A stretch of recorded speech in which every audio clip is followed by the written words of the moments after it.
Hi everyone, welcome back to my YouTube channel Likhith explains. So ಯಾರ್ಯಾರು ನನ್ನ ಚಾನಲ್ಗೆ ಹೊಸದಾಗಿ ವಿಸಿಟ್ ಮಾಡಿದರು ಅವರು ಸಬ್ಸ್ಕ್ರೈಬ್ ಮಾಡ್ಕೊಳ್ಳಿ, ಹಾಗೆ ಒಂದು ಲೈಕ್ ಕೊಡಿ. ಸೊ ಈ ವಿಡಿಯೋದಲ್ಲಿ ಇವತ್ತಿನ ವಿಷಯ ಏನಪ್ಪ ಅಂತಂದರೆ KSET ರಿಸಲ್ಟ್ ಬಗ್ಗೆ. ಸೊ KSET ರಿಸಲ್ಟ್ ಡಿಲೇ ಆಗ್ತಿದೆ. ಕಾರಣ ಏನಪ್ಪ ಅಂತಂದರೆ KSET ಎಕ್ಸಾಮ್ನ ನಮ್ಮ ಕರ್ನಾಟಕದ ವಿದ್ಯಾರ್ಥಿಗಳಲ್ಲದೆ ಬೇರೆ ರಾಜ್ಯದ ಹೊರ ರಾಜ್ಯದ ವಿದ್ಯಾರ್ಥಿಗಳು ಸಹ ಈ ಎಕ್ಸಾಮನ್ನು ಬರೆದಿರ್ತಾರೆ.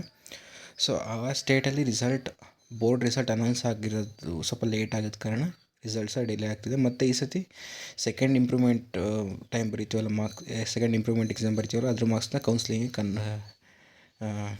ತಗೋತಿದ್ದಾರೆ. ಇಂಪ್ರೂವ್ಮೆಂಟ್ ಮಾರ್ಕ್ಸು ಸಹ ಅದಕ್ಕೋಸ್ಕರ ಸ್ವಲ್ಪ ಡಿಲೇ ಆಗ್ತಿದೆ. ಇನ್ನು ವಿತಿನ್ 2 or 3 ಡೇಸ್ ಒಳಗೆ May 22 or 23 ಒಳಗಡೆ ನಿಮ್ಮ ರಿಸಲ್ಟ್ ಏನಿದೆ ಅದು ಅನೌನ್ಸ್ ಆಗುತ್ತೆ. ಸೊ ಯಾರ್ಯಾರು ಹೊಸ್ದಾಗಿ ವಿಸಿಟ್ ಮಾಡಿದರೆ ದಯವಿಟ್ಟು ಸಬ್ಸ್ಕ್ರೈಬ್ ಮಾಡ್ಕೊಳ್ಳಿ ಇದೇ ರೀತಿ ಅಪ್ಡೇಟ್ಸ್ಗಾಗಿ.